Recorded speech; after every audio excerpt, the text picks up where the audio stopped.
man in one time. Most of us have more than one man. Yeah, exactly. Of the bigs.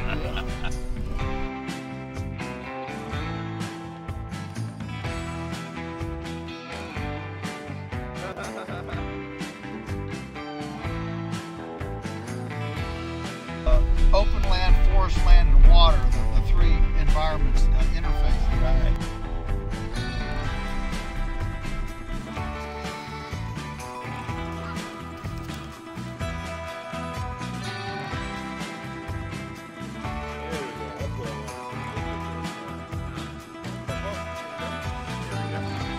Yeah, there it is.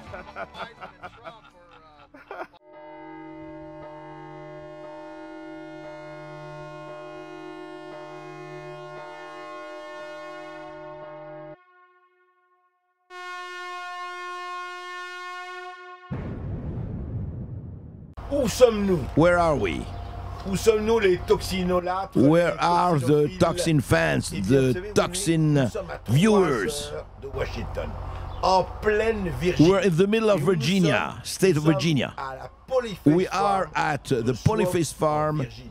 Oui. in On est Swoopy, au milieu Virginia. de la- et on est We avec are at the farm of the l'agriculteur, most known, le the most fermier le plus famous connu des États-Unis, agriculture Joel figure of Salatin. United States, On va vous raconter Joel tout ce qui se Salatin. passe et ce qu'il a à nous dire And sur it's a l'Amérique. new L'Amérique est en USA train de se after construire the la nouvelle Amérique election après les of Donald élections. Trump Après and his l'élection de government. Donald Trump.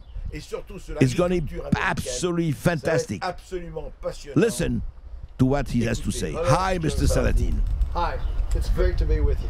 Well, it's very, very nice to be with you. And I want to know, my friend Renaud told me that you describe yourself as a Christian, libertarian, environmentalist, capitalist, lunatic farmer. And not only that, Joel Salatin wrote 16 books. And was this, everything I want to do is illegal. Now, first question, is the police here? Are we going to be arrested? I don't No. think so. I don't think so. The drones are not flying. The drones today. are flying. They're not flying today. So tell me, you're Christian, libertarian, environmentalist, capitalist, lunatic, illegal. I mean, you do things illegally. But the philosophy of that is what? Tell me. Remember, I said everything I want to do is illegal. Not everything I do is I know. illegal. I know. So we spend actually a lot of time trying to be legal, but it's becoming more and more difficult. And there are many things that we would like to do that are illegal. For example, Yeah. we're in an agricultural zone. So zoning, all right? Yes. Agriculture zone. We're not business, we're not commercial, not residential, agriculture. In an agriculture zone, we can harvest a tree and we can mill it into boards, but we can't make a chair out of it because that's manufacturing. And that's illegal in an agriculture zone. So you cannot make a table. We or cannot chair make a or- table, we cannot Yeah. make a chair. Yeah. I mean, we can make it, but we can't sell it. We can give it away. Yeah.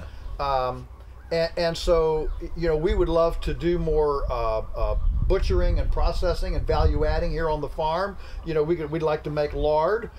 We'd like to make charcuterie. Pepperoni. Charcuterie, yeah, sure. Bologna, value added things, smoked meats, things like that. But that is all considered manufacturing. And much of it requires An agriculture. I mean, a farmer can do manufacturing. can do manufacturing, and then a lot of it does require, like we like to make chicken pot pies, like shepherd's pie, chicken pot pie. Yes. But that requires an inspected kitchen, and you know what the first thing is? You have to have a kitchen. You have to have an approved bathroom. It can't be a composting toilet. And it can't be our toilet in the house, and you can't step behind the tree. It has to be an approved septic field. So in order to sell one Slice of, yeah. one slice, one pie. Yeah, one pie. Yeah. You have to have $100,000 facility in order to do one pie. And so what happens then is that because all of these regulations Yes. are size prejudiced. In other words, if I was making a tractor trailer load of pies, well then that investment wouldn't be bad. Yeah. But sure. but But if but, you're in some but you don't subparts, launch new businesses fully formed. You launch them, they're little babies. You birth little babies, little embryos, little prototypes. And so when the regulatory requirements are so either big or costly, including paperwork, that becomes so costly that you can't get your costs back, in your little baby birth, well, then you don't birth the baby. Yeah. And so what happens then is we have thousands and thousands and thousands of entrepreneurial farmers who would like to launch an alternative into the marketplace, an alternative to Walmart and Costco and the supermarket system, who would like to launch that into the marketplace to produce their own yes, thing, and serve their neighbors. Okay, but there's a bureaucrat in between that says no, you can't sell it now. You can buy it, that's legal, but I can't sell it.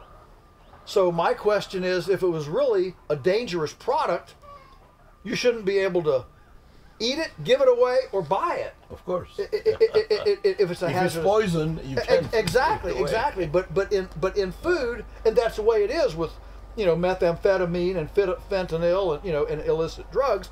It's you can't use it, you can't own it, you can't give it away, you can't sell it, you can't buy it.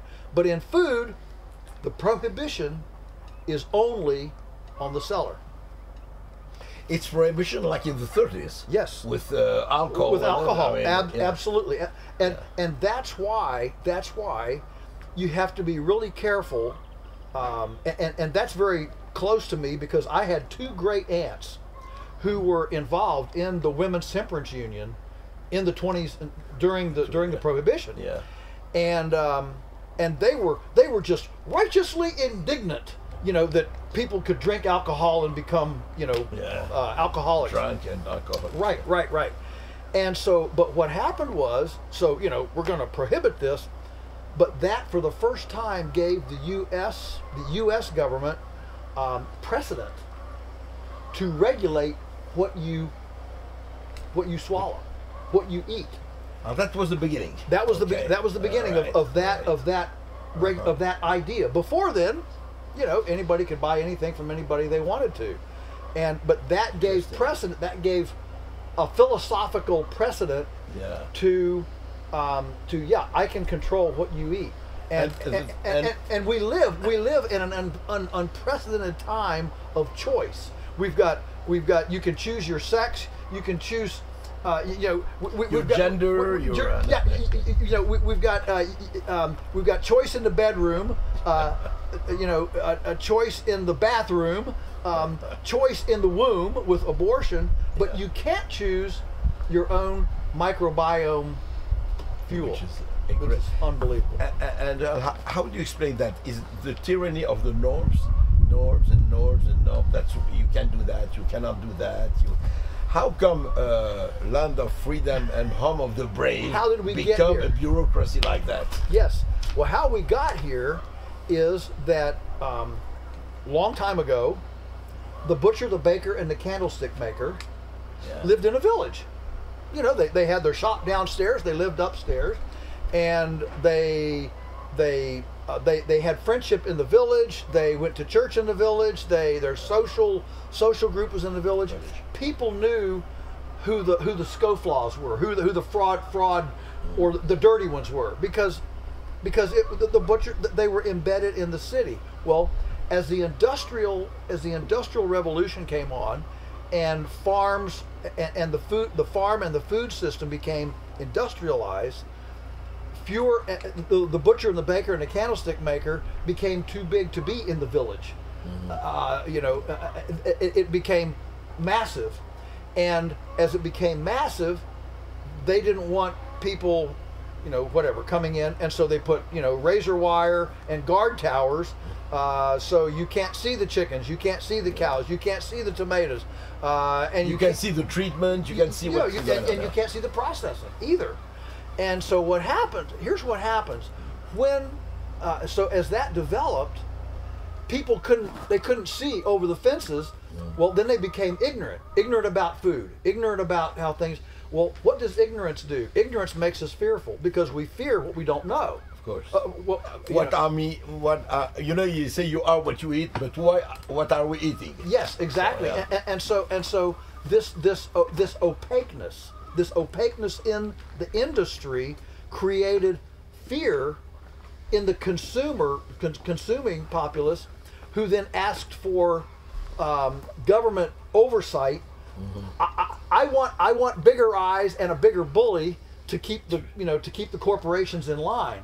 Well, what it did, it created a fraternity, a revolving door fraternity where the regulators and the regulated became chummy, became friends, and so what happened was this collusion, this fraternity created a system of regulations that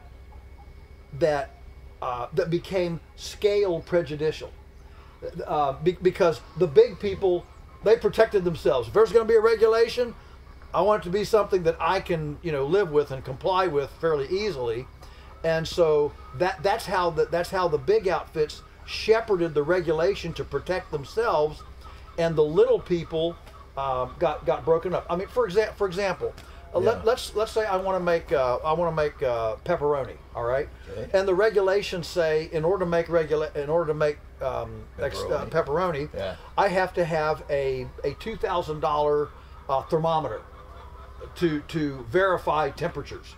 All right, the temperature chain. Well, a $2,000 thermometer is nothing if you're making a tractor trailer load, but if I'm making a 3-liter bucket full of pepperoni, the $2,000 thermometer just keeps me from doing it. And the thing is, the $2,000 thermometer is a requirement in order for an idiot to be able to make pepperoni, in a factory.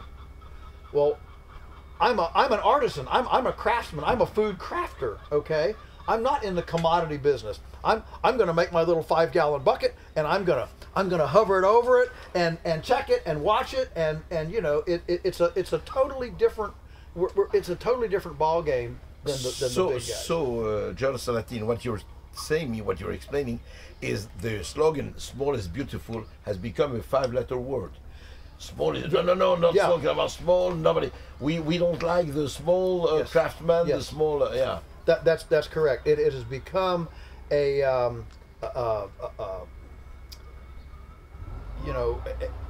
problem, a problem to be small, and so the what people don't realize is that the big companies we have now, Tyson, Purdue, these big companies, they started in the 1940s, some of them even in the late 1930s. They all started with an entrepreneur, a savvy go-getter entrepreneur from the tailgate of a pickup truck. Okay, he started, something.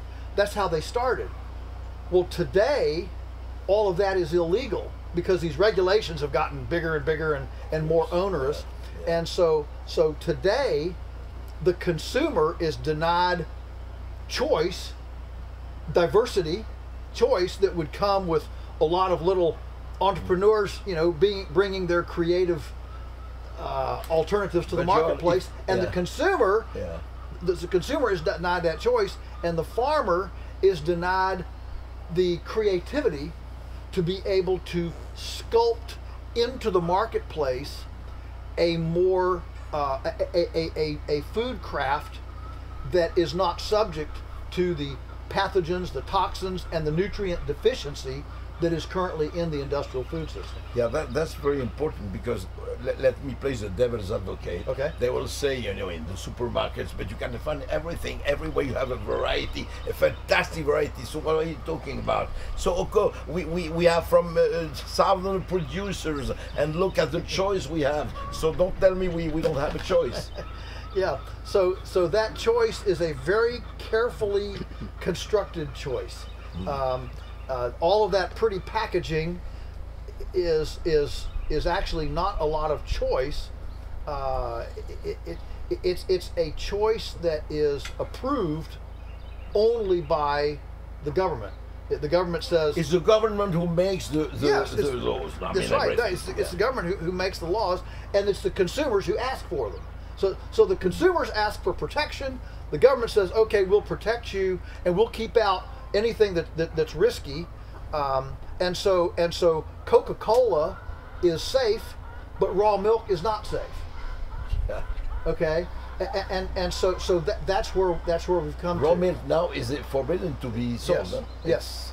Only the Amish do it, and I'm not sure. Well, No. well, there are ways to circumvent. I mean, you can sell it as pet food in some places. Now they're beginning to crack down But on you that. you can you Josh, I think if you want to, you cannot sell raw. No, I can't sell raw you milk. cannot, yeah. So you can do a herd share, like you can invest in my herd, but it's clunky. You know, if you're going to be gone for a week and you say I don't want my gallon of milk from my cow, as a dairy farmer, and somebody else of my 200 customers Yeah. says, hey, we've got cousins coming for the week. We'd like an extra gallon this week. Legally, I as the farmer can't you have to take your gallon anyway, even though you're going to be gone. And the other family, I can't give them an extra gallon because then I'd be selling milk. And so yes, the herd share has been it's been a loophole and a help, but it's clunky. It's not. It just doesn't work Yeah. efficiently. And you have two ways to measure. I mean, Coca-Cola is good, raw milk is poison. Yeah, that's right. That's right. And the Yeah. same thing is true. I mean, take cheese. Goodness, fromage. Yeah. I know a few French words. So cheese. I'm thinking of something that France is so well known for. Cheese. Or wine. Okay. Yes. Both It of goes along together. yeah, they do. They go along like hand in glove. Yeah. But I, as a farmer, can't make cheese and sell it to my neighbor. I can't make wine and sell it to my neighbor without. Why? You need what? What do you need? I need a government license. And that government license says, well, in order to make wine, you need a vat that looks like this much stainless steel, this much infrastructure, this much concrete, this big a building, all of this stuff. And well, maybe I don't want to make a whole bunch of wine. I just want to make, bottles and, 5 liters. All right. No, you can't. No. You unless you have all of Unless you this have, yeah. infrastructure. And you must invest $1,000. And the same thing is true with cheese. And so what we have in our country now is most of the cheese is processed cheese that you put it on the Velveeta squeezable, squeeze it on your you can squeeze that on the table and go away for a year. It doesn't get moldy, it doesn't change, it just sits there for a year. But real cheese, as you know, you put it on the table and in 3 days it gets a little fuzzy, and in a week it grows legs and walks off the table. That's real cheese. And so what happens is what's happened in the American food system is everything has been geared toward sterility and stable shelf life. How long can it stay in a package? How long can it stay on a shelf? And is it sterile? And that's how you come to homemade is bad, chlorinated is good. I mean, that's how you get to that point. Okay, I want to go at Josh Salatin. Tell me about, so with all what we said now, and America, United States, is the land, agriculture, everything, fruit, animals, everything. You have vegetables, everything. It's so rich. Like, in France, it's a very agricultural country. Yes. Now in France, we have lost in 50 years more than half our population of farmers. What is in America? How is it going? The same thing is happening here. Right now in America, half of all farmers, or the average age of the American farmer is 60 years old. 60. So if you look at business books, they will tell you that any economic sector in which the average practitioner is more than 35 is a sector that's beginning to decline. So farming is now 25 years, 60 is past. Yeah. And what that means is that in the next 15 years, half of all America's agriculture equity, land, equipment, buildings, 50% of agriculture equity is going to change hands to somebody else, because those farmers are not going to be farming anymore. Yeah. And so the big question Their is, sons and daughters want to go out. well, some will, Yeah. some will, but many don't. Many, in fact, you could even say perhaps more than half of farm children don't want the family farm. Now, they don't necessarily want to lose it. Yeah, sure. So I get calls. From people asking me, do you have a young person that can come and manage our family's farm? I grew up there, but we went to the city, and we don't want to lose it. Or I get a call from somebody who says, I'm 80 years old. My kids would sell it if I gave it to them. Can you find me a young person to inherit the farm too? Because I don't want it to just be sold into a development. And so this succession issue is a looming. It's a looming issue. And so the obvious question is, well, where's this land going? Is it going to be owned by BlackRock? Is it going to be owned by Bill Gates? Yeah, who's going to own this land? Yeah. And so that's why I'm on a bit of a tear to get young people started and launched, so that this land can be stewarded by a new generation of young people. And how could you do that? I mean, how could, on a national level? Yeah, well, I mean, not you alone, but Yeah, I mean, right. it should be on a national level. well, it should be, and one of the quickest ways to do it Yeah. would be to issue I call it a food emancipation proclamation. So everybody's familiar with Abraham Lincoln's Emancipation Proclamation for the slaves. Right. So I'm using that same idea to help folks understand that our food system is enslaved and shackled by this suffocating regulatory environment that I've talked about. And because I run into thousands of young farmers, young people who are ready to sell to their neighbors, whether it's chicken broth or pot pies or tomato soup or whatever. They're ready to sell to their neighbors, but they can't launch because it takes $100,000 or $200,000 to launch, Of course. the little thing. And so we need I'm not asking for uninspected sales to Walmart and Costco and the supermarket. I'm saying, if you want to come to my farm and smell around and look around, and as a consenting adult make a voluntary choice to get my sausage or lard or whatever, chicken pot pie. Oh, cheese or yes, or cheese or whatever. We should be able to interact. We should be able to transact a food transfer without a bureaucrat being involved at that level. I'm not suggesting we should be able to export or supermarket or whatever. I'm just saying exchange. we should be able Right. to two people voluntarily coming together and exchange food. I mean, to me, it's a fundamental human right to be able to choose the fuel for my body. I mean, that's a pretty it's intimate most important decision. than your car. I mean, let's be frank. Yeah, that's right. Yeah.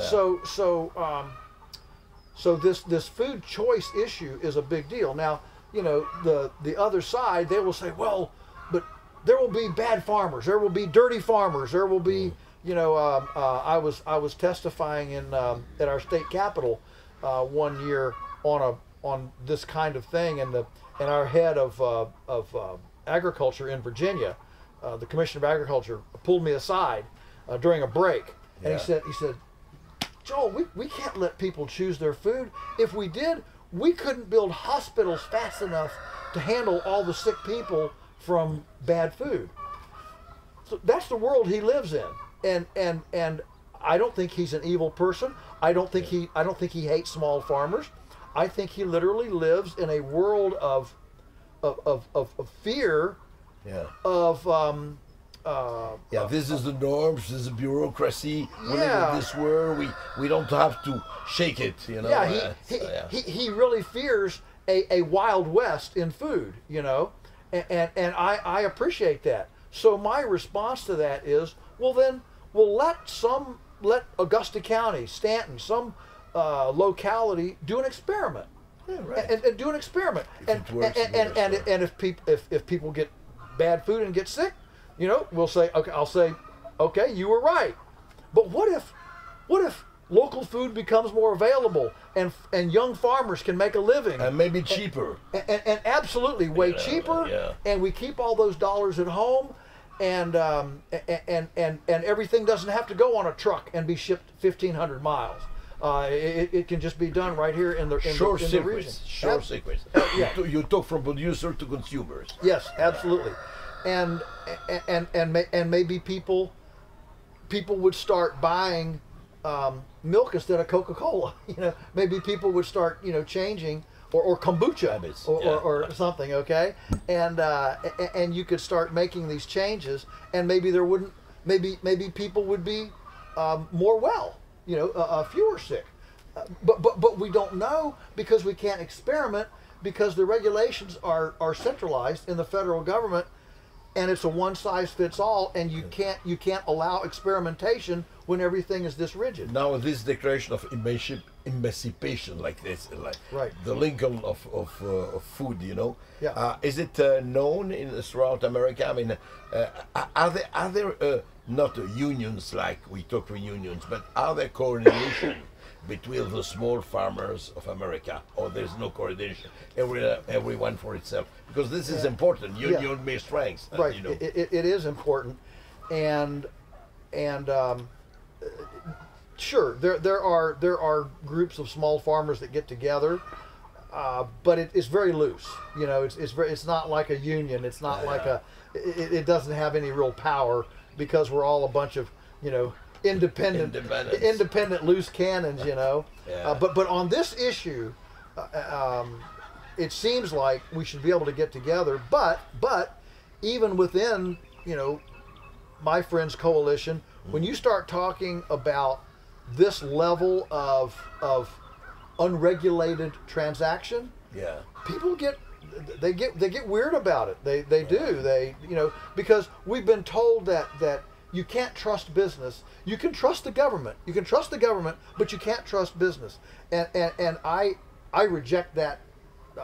I think the government, business, farmers, there are good ones and there are bad ones. Of course. And it's not like one is one is evil and one is evil and one's good. No. It's not. But So the question. you need a sort of union or coordination anyway. Good coordination, and it could be that will develop. I mean the Rogue Food Conference that John Moody and I started. The Rogue Food Conference. Tell me about with the Rogue Food Conference. Tell me about that. So we started that in 2020. And it was because at some point the burdensome regulation becomes so tyrannical, heavy that it's actually easier to circumvent than to comply. Okay? And so our mantra is circumvention, not compliance. And so we started this conference. We've done now, 10 of them. We do 2 a year, spread around the country. And it's really what you're talking about exactly. It's really got legs, and so what we're doing is we are finding people who have figured out how to circumvent these regulations, right? And we're giving them a platform to explain their position on the internet everywhere. Yeah, well, at a conference, but yes, internet. And so there are numerous things like there's a lady in North Carolina that has started a food church. You join her it's the Church of Safe Food, and if you join the church, then you get food. There's a guy in Kentucky that has started a food club, and so you invest in the club, and you get a dividend. So when you go to the store to buy things, you don't pay, you simply get it subtracted as a dividend from your investment. See, the whole goal here is how do we construct a transaction that is not a sale? Because if it's sold, then the government says we have jurisdiction over things that are sold. And it's taxed. Give me a tax, you know. Yeah, exactly. Or a license or something. License, right. And so if we can conceive of a model, of a platform in which the transaction can occur without a sale, then you come outside the jurisdiction. Mm-hmm. So, for example, community-supported agriculture, CSA, also known as box schemes, where subscription services, people invest. Well, that's not a sale because you pre-invest in the farm's production, and if the farm has a bad year and you don't get what you expected, you can't go and say, hey, I invested $1,000. I expected this. Give me the money back. Give me my money back. You can't get your money back. So that's not a sale. One of the most interesting ones that's developed recently is because of the internet and the ability to do online education. People are offering courses on cheese making, butchery, whatever, and so you pay $500 for this course, and part of the course materials is food. And so you receive food. You receive food as part of your course materials. The food is not sold. And so it's gaining ground. Yes. There are people now all over the country that are taking bits and pieces. There's a thing called a private membership association that's being used by some people, where very interesting. A private membership association where you sign in to a private club, and so the other side, they always say, well, we have to protect the public. We have to protect the public. Well, how about we protect the private? Yeah. Can we also protect the private? In other words, I get, all right, you want to protect the public, that's fine, but Mary and I, we're private. We're not public. We're not open to the public. We're not, and so there are all these very interesting techniques that people are using. And you must do the outside public or private. We protect the citizen. Yes. I mean the man of this country. So while you're protecting, you're protecting the public, how about we also protect the chance for private people to not participate in the public sector? That's the flip side of that. Is it a way of self-government for you? I mean, is self-governing each one for itself? Well, yeah. The beauty of this. Let me give you a perfect example. Yeah. So we ran through how the industrial food system became opaque, fearful, and then we got all this regulation to look over the fence. And so reigning and so dominant. Yes. Yeah. All right. Okay. Well, so what's an example of something that has completely gone around that system? And it would be Uber. Okay. If I had told you 30 years ago, you know what? In 10 years, people are going to jump into cars that don't even say taxi on top, with people that haven't been to chauffeur school, and jump into cars all around the world with completely unknown drivers and say, take me to the Eiffel Tower, and you're going to be fine with that, and there won't be any government involvement, checking or anything. You say, what? That's crazy. Or Airbnb, same thing. People are going to go stay in houses that haven't had engineering designs and blah blah blah, and the internet. Here's the thing: the internet, the democratization of information via the internet, with real-time feedback. I like this driver, I like this rider, I don't like this driver, I don't like this. TripAdvisor was Yes, exactly.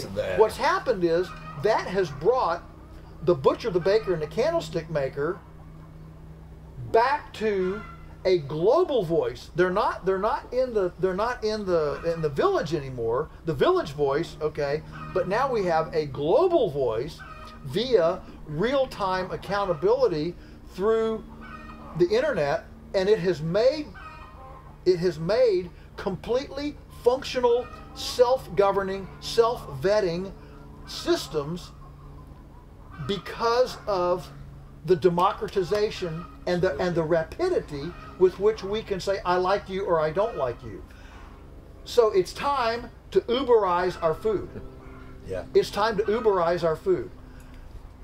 And if I am a bad farmer and Yeah, because I want to tell you, maybe you have bad drivers and you have bad farmers. Exactly. They give you shitty foods. So, That's right. And that farmer will be out of business in a hurry. People say, Right. oh, well, somebody could go to a Tyson farm and get, well, if you want to go to a Tyson farm and hold your nose and look at that. And choke. And choke and buy that chicken, Yeah. be my guest. For sure. Be my guest. And let me just say one more thing about this, because I think it's critical to understand that when you make our health a government responsibility, it makes it very difficult for people to buy into a personal responsibility thing. See, They lose responsibility. See, oh, this is government, so I don't care about. I mean, it's yeah, not well, my. well, the my other job. thing, the other thing is Yeah. that I don't want you to engage in risky behavior like eating moldy cheese and raw milk. I don't want you to engage, because if you get sick, my taxes go up. In other words, Exactly. I have a financial interest in your health, and so government health care has created a kind of a philosophical precedent Right. for me having the right. Look, I was in I went to DC to do a hearing thing, and I get on the metro, and a guy gets in next to me. He's 400 pounds. He's got a pack of cigarettes, a big liter bottle of Perfect type. Yeah. Coca-Cola, and a great big bag of potato chips. All right? He gets in next to me, and I'm looking over at him saying, why am I responsible for his health?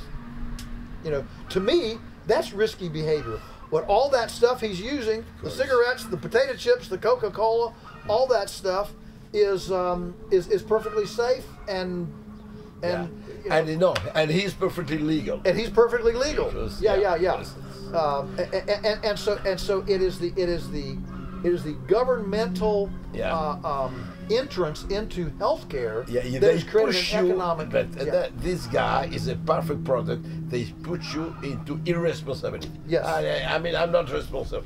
So I want we talked about government, and I have some. Well, we know what happened a week ago now with the elections. Yes.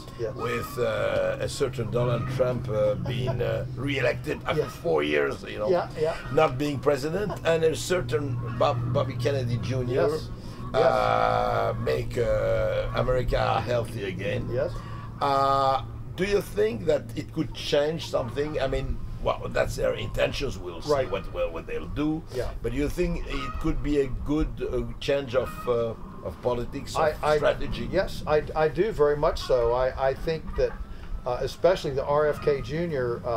Phenomenon was just unprecedented in my lifetime. We've never seen any discussions. We've never seen this level of questioning About health. About pharmaceuticals, about chemicals in agriculture, factory farming. We've never seen discussions. First time you heard about first time, We've never had discussions at that level on those issues, and so yes, I am cautiously optimistic. The thing is, people have always asked me, well, what you say makes so much sense. Why don't people do it? Like the way we farm without chemicals and all this. Yeah. And I say, well, you got to realize if what we did became the norm, it would completely invert the power, position, prestige, and profitability of the entire food system in the world. That's a big ship to turn around. That's a big ship to turn around. Yeah. And so eventually, at the end of the day, I don't think it's going to turn around from the top down. It will turn around from the bottom up. And that's exactly what we're seeing in the U.S. We are seeing what I call a homestead tsunami right now in the U.S. People are, by the thousands, are leaving cities, buying an acre, 2 acres. They're getting little It's homesteads. really a mass thing. Massive, yes. interesting, It's massive. A massive movement. Massive movement. And we now have, around the country, we're having these homestead conferences. And of course, they asked me to speak at a lot of them. Yeah, and they have 3,000, 5,000 people. I mean, huge. People learning. And they are by acres. They go by. Listen. They leave the city. Yes. Because there's this intuitive understanding that if the wheels fall off, I don't want to be in the city. I want to be out, where I can drink from a stream and shoot a deer and get some firewood. And so these people are making huge life changes. 2 years ago, I was doing a chicken butchering demonstration on one of these. Had 300 people there and watching me butcher these chickens. And the guy that was helping me there, Dave, he asked, and you could tell the crowd was primarily in their 30s. 30s, okay. In their 30s. They were young adults. Yeah. A lot of kids running around, that were 3 to 12, whatever. And he asked the group. He said it was 7 o'clock on a Saturday morning, 7 a.m. on a Saturday morning. I mean, that's okay. And here are all these people. And he asked me. I said, I want to ask you a question. How many of you, when you were 16 years old, thought that at some point you would get up at 6:30 on a Saturday morning to go watch somebody butcher chickens? Yeah. 2 hands went up. 2 hands went up. So there is a That's interesting. a shaking, Really, an awakening, a shaking in the culture. Since when? I mean, you think, COVID certainly, certainly brought it. I mean, Okay. in 2020, Very interesting. 2 million backyard flocks of chickens started in the U.S. in 2020. 2 million backyard flocks of chickens. Wow. That's a lot of chickens. I mean, hatcheries couldn't get chickens fast enough.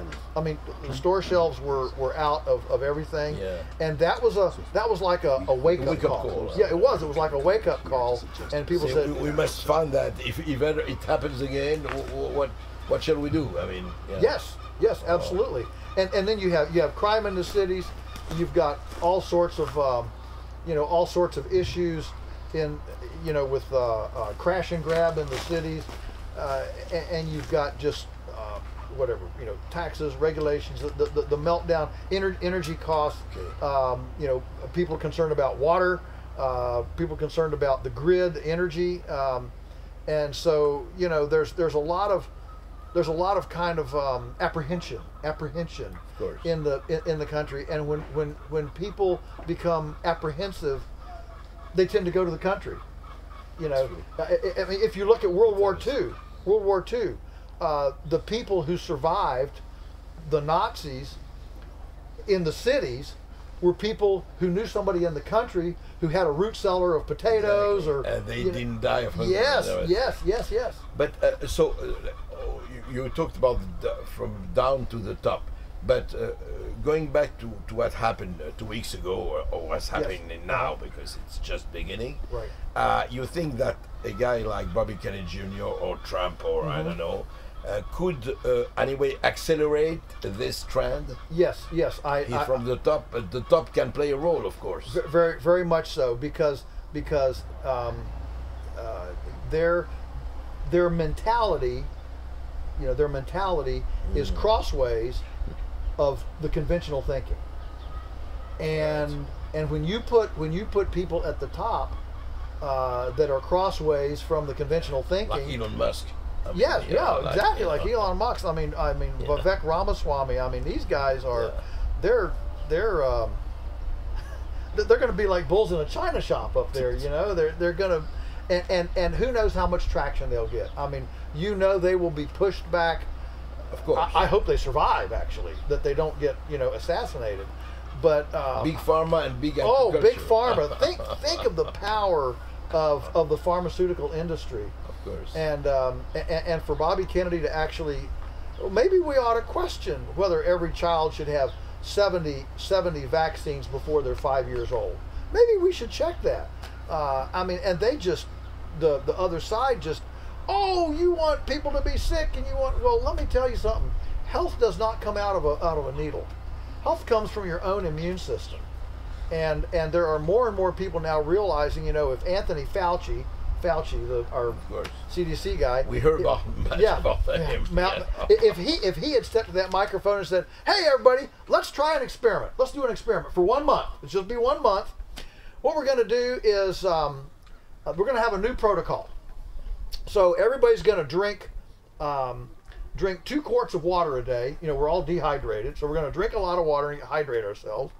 We're not going to eat any junk food. Drink no Coca-Cola. We're not going to eat any Snickers bars or McDonald's. We're going to cook food and eat real food that you can pronounce, you know, for a month.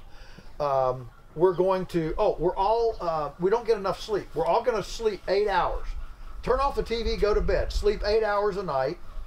We're gonna get 20 hours of sun a day. So walk outside, get some sun every day, and 20 hours of exercise. Sweat, do something. Run, jog, play basketball, whatever. Do something to sweat for 20 hours a day. And let's see, what else? So we're gonna exercise, and then finally, I know what we'll do. How about make a list of all the people that you hate and forgive them? to take that vengeance and stress off you.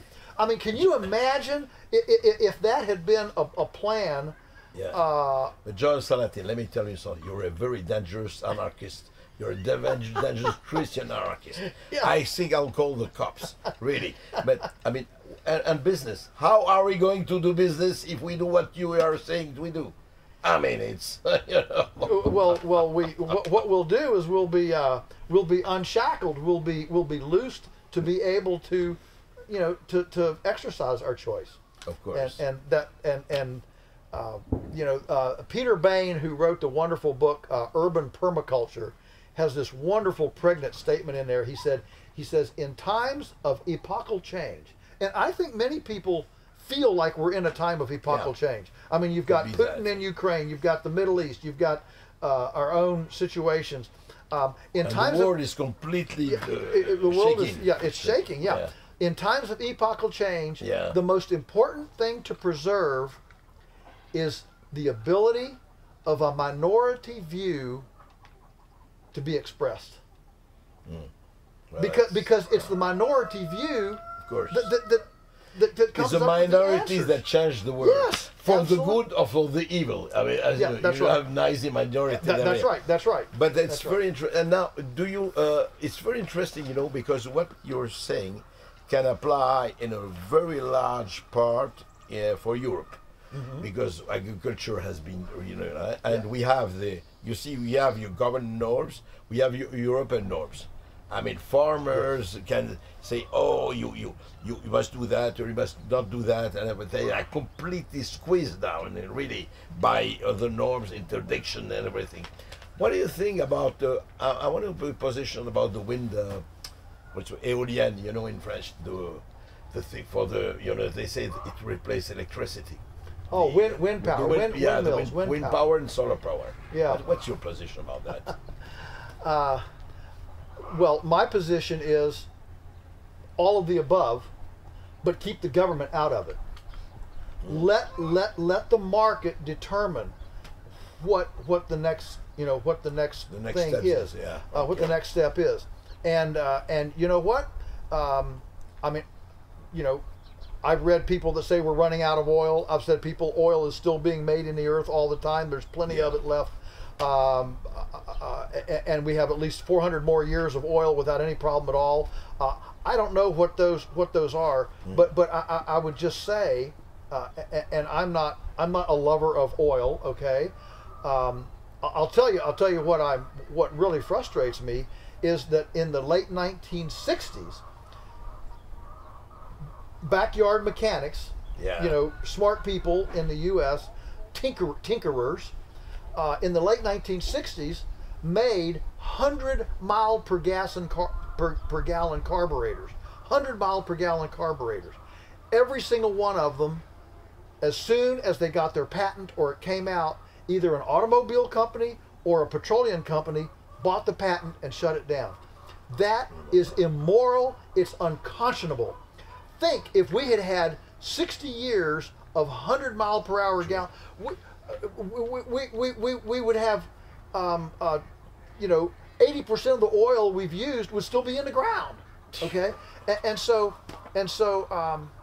where I am is that as clunky as the market may be, and it's excessive here and whatever here, that is better than a top-down requirement that skews the marketplace. I mean, I ran into a guy in Colorado. He's figured out how to make a ceramic tower with a magnifying glass to concentrate the sun on this ceramic tower, and it heats it up to 5,000 degrees Fahrenheit, and so all night it generates steam to run electric turbines from the mass of a ceramic tower with just a magnifying glass on it to concentrate the sunlight. I mean, there Creativity. absolutely there are so many of these things around. But when the government says we're going this direction, suddenly it sucks all the money and the creativity that could be put in different things.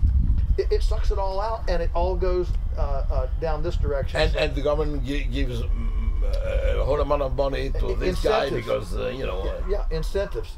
Electric vehicles. I don't have any problem with electric vehicles, but goodness, the electric grid can't even keep them charged right now. Yeah, the batteries, and there are some big issues with them, and so to mandate them and then make the price of combustion cars go way up, so an average person like me, can't afford an automobile anymore because there are so few of them. It's very expensive. It's very expensive. So I'm the first to admit that a more open market, a more free market, isn't always pretty. It's not always pretty. But it functions.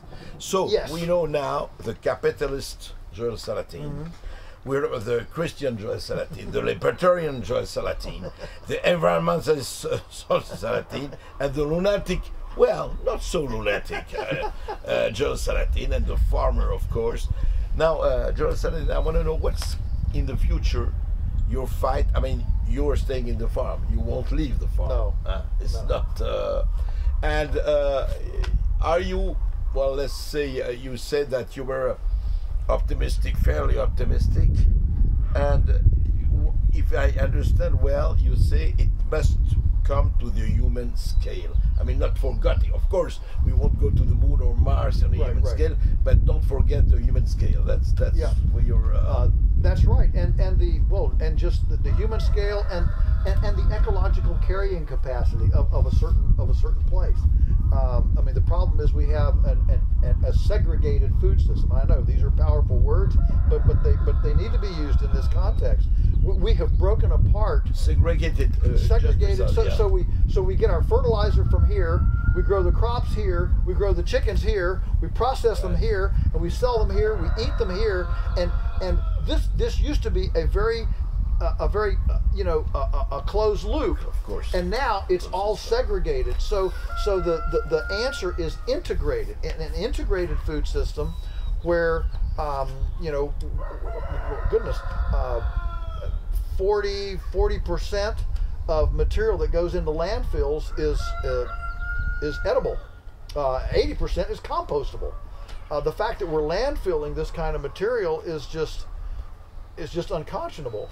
And so, a restaurant should have some chickens out back, and the food scraps from the restaurant go to the chickens. The eggs go into the restaurant, And now we don't even need an egg industry. It's Okay. interesting, you know, in France we have many restaurants, not the majority, who have farms behind. Yes. So they yes, they I produce know. for the farms. And I know, yeah. do you have that? You know what they do? Alas, do you think it's a good thing?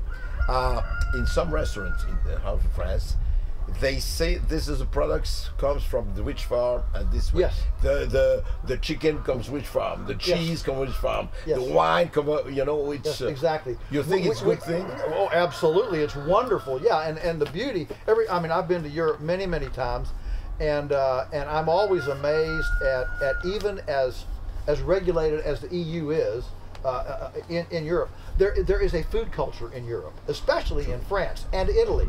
There's a food culture that simply doesn't exist here. Whenever I travel outside the U.S., I always, of course, I want to eat, you know, whatever the local thing is. You know, when you're in, you know, Parmesan Italy, you eat Parmesan cheese, right? And so I always ask people, when I say American food, you know, what do you think of food when I say the U.S. or America? It's never failed. The answer is always McDonald's. McDonald's. And so the obvious question is, well, I wonder if, since that's our food culture, if that's why the U.S. leads the world in chronic morbidity, in heart disease, diabetes, obesity, and life hope and life experience. I mean, life has lowered in the United States, which is incredible. The United States first. You know. That's correct. So when you eat junk, you're going to be artificial. You know, Sir Albert Howard, who basically invented scientific aerobic composting, and brought his work to the world in 1943. Unfortunately, the world was kind of embroiled in some problems in 1943. But anyway, in that book, in Agricultural Testament, he says, when you use artificial manures, that's what he called chemical fertilizer, artificial manures. Artificial manures, for the soil, you grow artificial plants that make artificial animals, that make artificial people who can only be kept alive with artificials. That was in 1943. If that wasn't presciently prophetic, I don't know what it is. Yeah. It's very interesting to determine. I want to thank you, really. You must come to Europe again. And you say you are making a T-shirt about politics. Some politics are artificial manure that we must compost. Let's come and talk to some Europeans' politics as artificial manure that we must compost. Thank you very much. Thank you. It's been a pleasure. It's been a great pleasure.